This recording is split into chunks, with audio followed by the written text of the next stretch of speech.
Dr. Sylvia Benatti, Assistant Professor of Nonprofit Management in the Masters in Public Administration at the University of the District of Columbia, and your host for the Nonprofit Edge. Professor Muhammad Yunus, recipient of the 2009 Presidential Medal of Freedom and the 2006 Nobel Peace Prize, is known worldwide as the father of microcredit and banker to the poor. Was a recent guest lecturer at the University of the District of Columbia.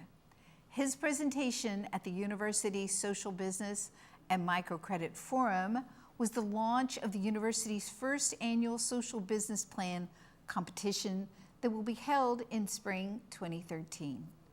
The DC Social Business and Microcredit Forum was part of the university's economic development efforts in partnership with area universities and public and private institutions in the region.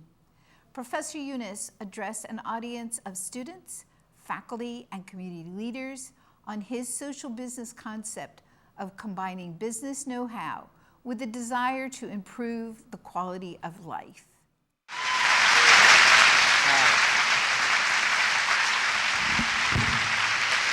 Hello. Thank you. Thank you very much. Well, I'm very delighted to be here today and talk about something called social business. It's a very complicated business. Let's find out what complicated that is. No, really, it's a very simple idea. Everything I try to do is always small, tiny, and very simple. And I'm very happy that for me it worked out. You just heard about giving tiny loans to poor people and coming up with a word called microcredit. That word didn't exist before.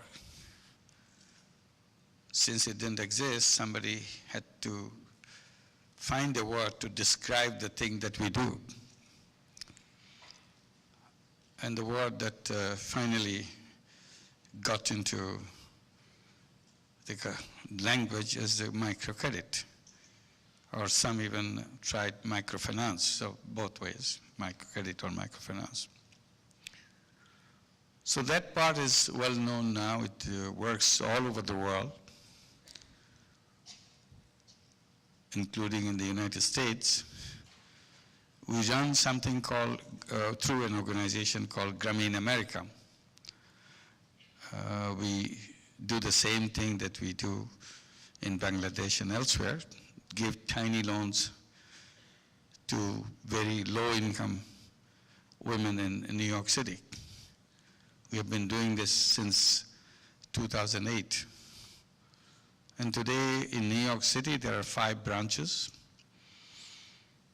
There are about 10,000 borrowers in New York City, all women. Average loan is about $1,500. And it's working very well. Its repayment rate has been very high, 99.3 or 4%. So it's very close to 100% repayment. Done exactly like the way we do it in Bangladesh. It's nothing changed as it is. And many people became interested in that. They kept asking, why don't you do this in our city? We have the same problem, maybe much worse problem than New York City. So we were invited to do it in Omaha, Nebraska. So we have another branch in Omaha, Nebraska, running for the last 2.5 years. Last year, we were invited to do it in Indianapolis. So we have 1 branch in Indianapolis. This year, in the beginning of the year, we were invited to do it in San Francisco. So there's another branch there. And now we are opening a new branch in Detroit, Michigan. So again, it works the same way everywhere. So that's the story of microcredit, how it is spread out in all kinds of circumstances, rich country, poor country, big cities, small city, rural areas, remote areas, and so on. It's always focused on women. While we are doing this microcredit right from the beginning, as we felt excited about it, enthusiastic about it, we saw other problems of the poor people.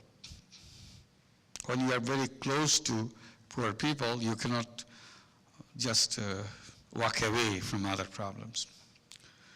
The first one that came to me immediately was something that I was not familiar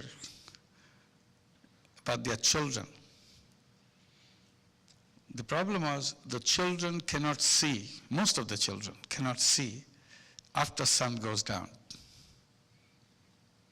And it was kind of a shocking experience for me. I had no idea that such a thing existed. So I was trying to find out what happened to these kids. So I was talking to the doctors, the specialists, and they gave me the same answers. This is a disease. It's called night blindness. And is there any cure for that? Yes, there is a cure. This is caused by vitamin A deficiency. If the children are given vitamin A tablets, if they get back the vitamin A in their body, gradually that disease will disappear. And there are two sources of taking this vitamin A. One, of course, is a tablet, or if the children eat vegetables. Vegetables have vitamin A, particularly colored vegetables. So I opted for vegetable. This is easy because we don't have to go around dishing out tablets. Vegetable, they can grow themselves. So I always try to find a way which people can do on their own. So this fits very well with me.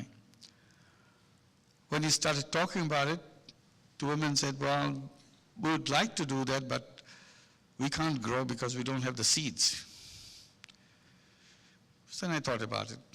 Why don't I bring the seeds for them? So I went around, collected the seeds, bought the seeds, and then made them into small packets.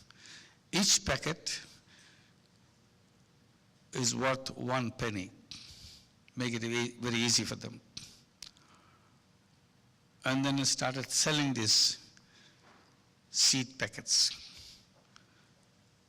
Initially, they were not sure what they can do with it, but once they started it, growing seeds, the vegetables became very easy. All you do is sprinkle the vegetable around and they grow.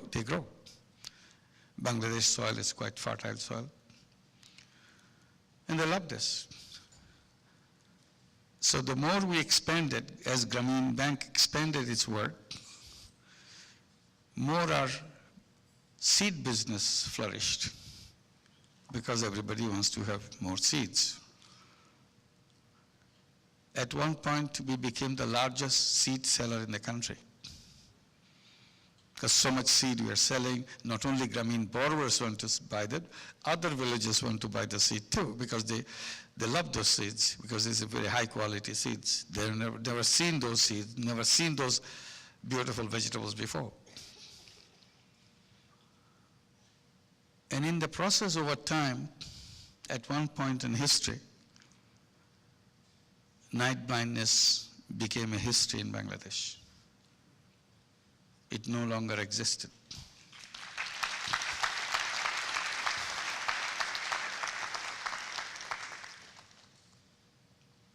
Then on, whenever I see a problem, without knowing what my response would be, and now I look back, I see I set a pattern in my response.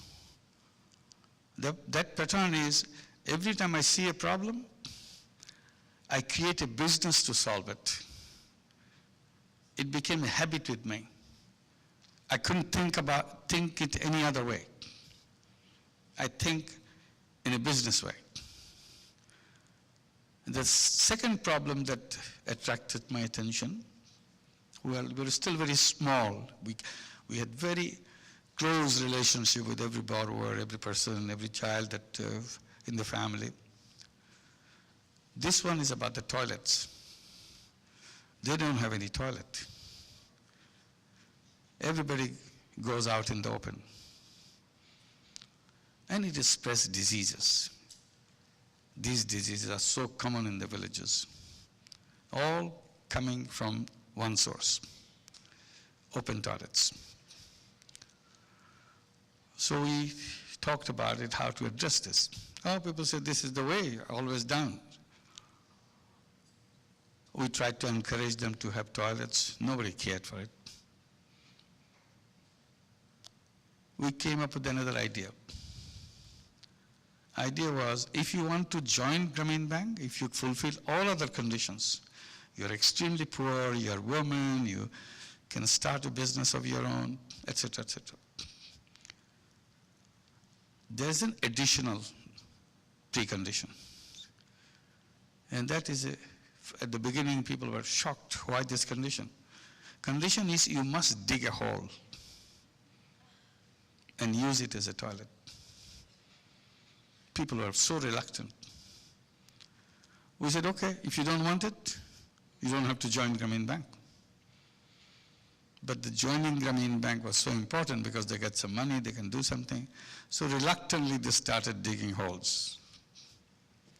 It became such a condition that everyone who joins Grameen Bank must have a pit latrine. So it became so well accepted, we don't have to talk about it anymore. Before they approached Grameen Bank, she said, we have that hall and with the pit latrine, assured. We said, we'll come and visit that. And we literally visited that so that people don't kind of give us wrong hopes. Then after we did that, the idea came, this is just an introduction of the toilet. Why don't we go for sanitary latrine, water-sealed sanitary latrine? So there's a hygienic and a proper toilet. But that costs money, and it's not available. So we created a department in Grameen Bank which produces this toilet locally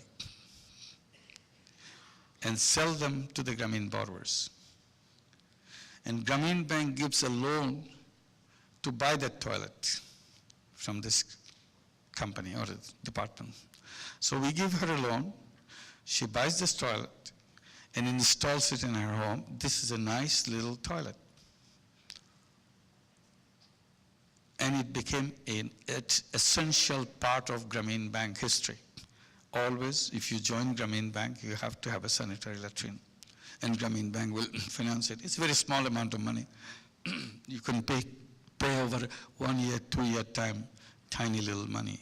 You get over it.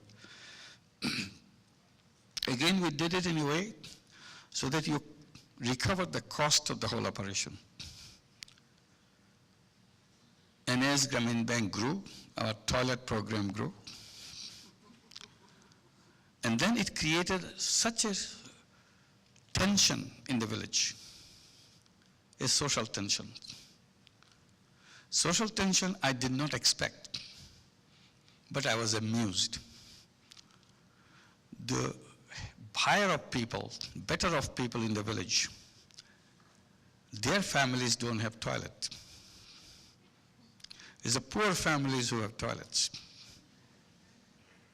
Women were very angry with their husbands. How come poor families have toilets and we don't have it? For good reasons. It is the women who suffered the most because not having the toilet.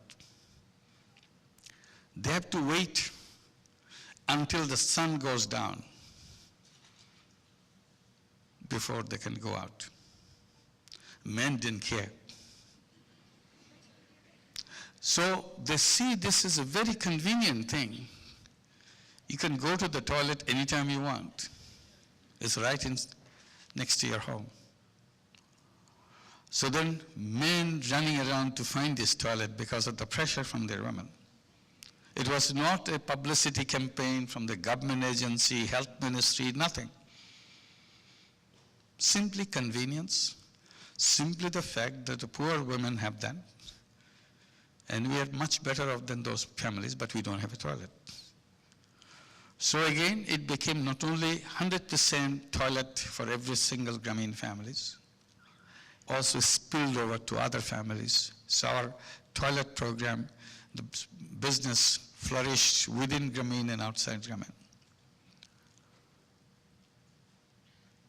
At one point, we see there are so many different kinds of health issues that we keep confronting, particularly mother and child issues. And there are no doctors in the villages. The nearest clinic is so far away. And even if you go to that clinic so far away, wait for a day, you don't get the doctor because doctor is not there. So we were wondering what we do. How do we bring some healthcare facilities to the villagers, particularly to the poor people? So at one point, by that time we have grown quite a bit, we introduced something called health insurance program. It's a very simple idea. A family or a Grameen Bank borrower puts about $3 as a health insurance premium. For $3, entire family comes under health insurance coverage for the whole year.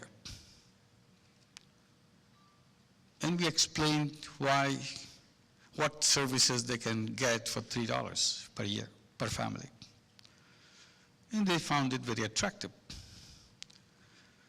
And in exchange for that $3, we create a clinic in the village with a proper qualified doctor, supported by health assistants and nurses.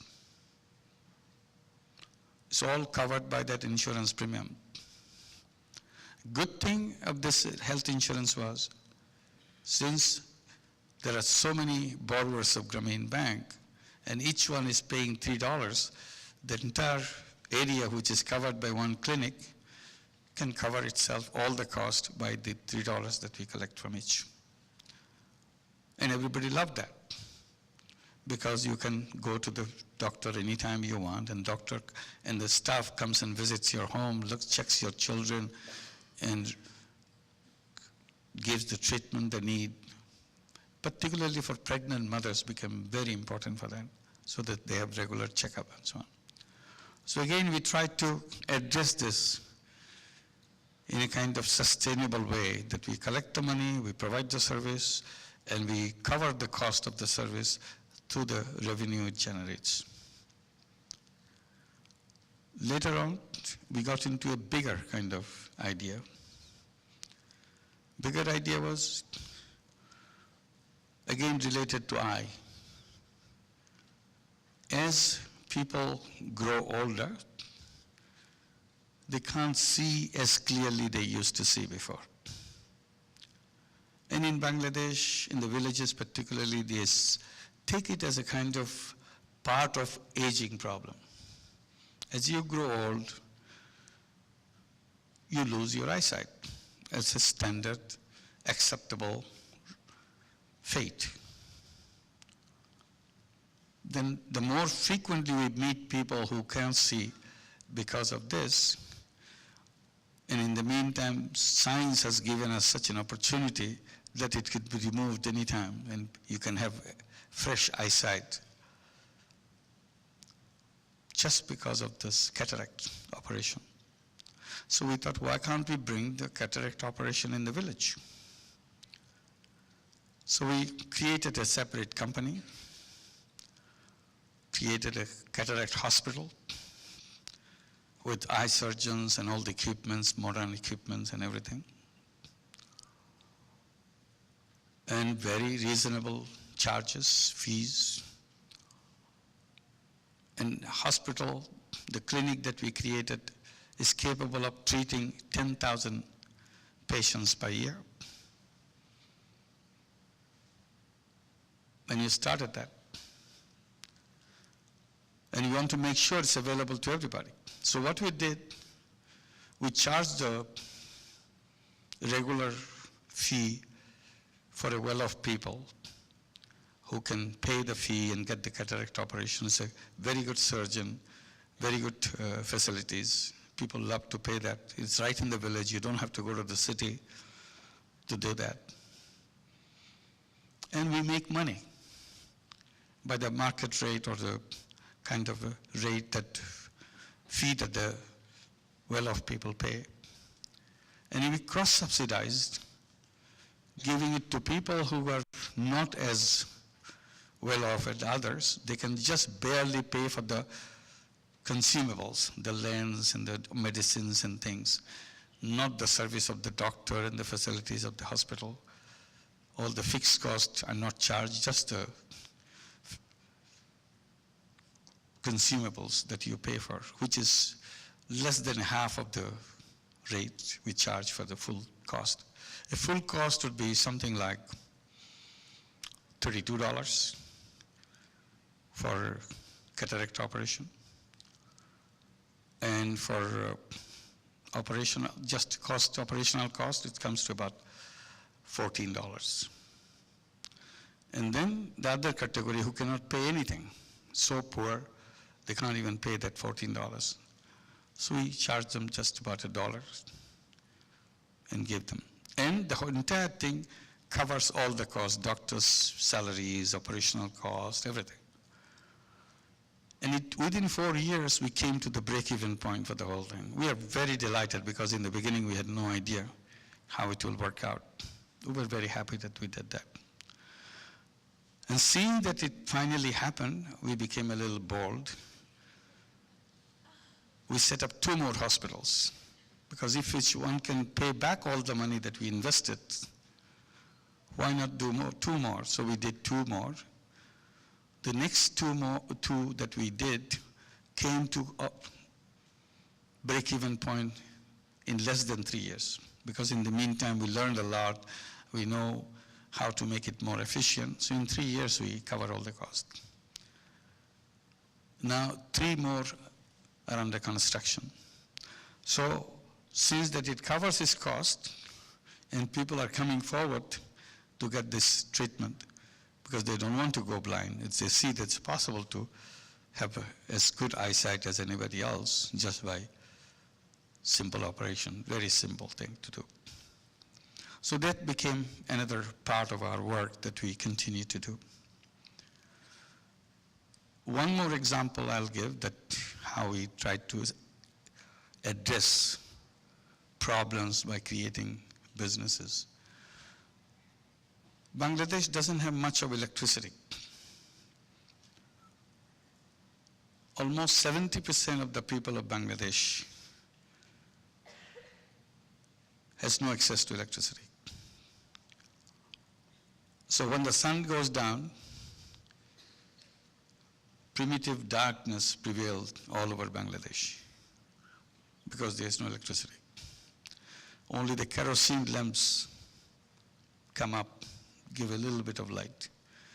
And that's where your only source of light, your children try to study or do the homework or you do your daily chores or whatever you want to do. Very small light coming from that.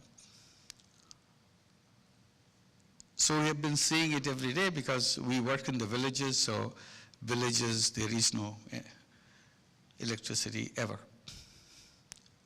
So it came to my mind that this may be a big problem in Bangladesh. It's also a big opportunity for Bangladesh. Opportunity is, why don't we bring solar energy in the village before the fossil fuel electricity gets in? And try to calculate a little bit what it costs. It's very expensive. But I said, let's try it out, whether people will really go for it, even if it's expensive. So we created a company, give it a name, Grameen Shakti, or Grameen Energy.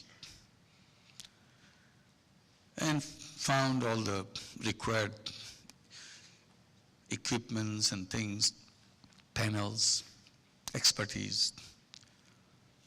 And we started bringing solar home system in the villages to try to sell, because everything I have to do in a business way. So I have to sell this solar home system. And we have a good message, what will happen, it can do. It can have electricity in your home. It's your own self-produced electricity. You don't have to wait for a grid electricity. No matter where you are, you can do that. And since you have electricity, you can have television and all the things that you never had before. Despite our glorious explanation of all this, people were very reluctant because it cost money, and a good amount of money. So it was a big struggle to sell one solar home system. And we tried to make it a target that we should sell at least 5 solar home systems every month. It was tough to find 5 customers a month. Our staff, our young people who were trying to get it done, was really getting exhausted. But finally we made it. We have stabilized that we can sell 5 solar home systems. We feel a little confident that yes, it can be done. So we kind of raised our bar, said, let's do it 10 solar home systems per month. Again, it's trouble, 10 solar home systems. So as we keep on achieving the goals, we keep on increasing the target to 10, to 20, to 50, to 100. We created the company 16 years back. Today, we sell more than 1,000 solar home systems per day. So it's come a long way. We are just about coming to the 1 million solar home system within next 2 months. There'll be 1 million solar home system in operation in Bangladesh. It's quite a substantive number, because entire Bangladesh has probably 20 million families. Out of that, we now have 1 million families which have solar home system. So we said now our goal is not how many we sell per day. Our goal is how many millions we reach in the next few years. Say now that we get the first 1 million families, next 1 million should come within 3 years. Because we have built up the speed now, it's easy to do that. If we can do the next 1 million in 3 years, we should have 2 years to get the next 1 million, and so on. So again, it became very familiar now. Solar home system is not a strange thing in the village.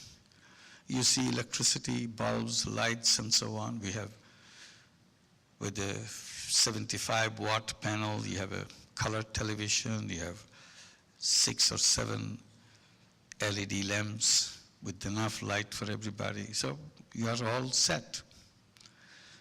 And in the meantime, we have already Grameen phone, mobile phones all over the Bangladesh. So they don't have to go any place because solar electricity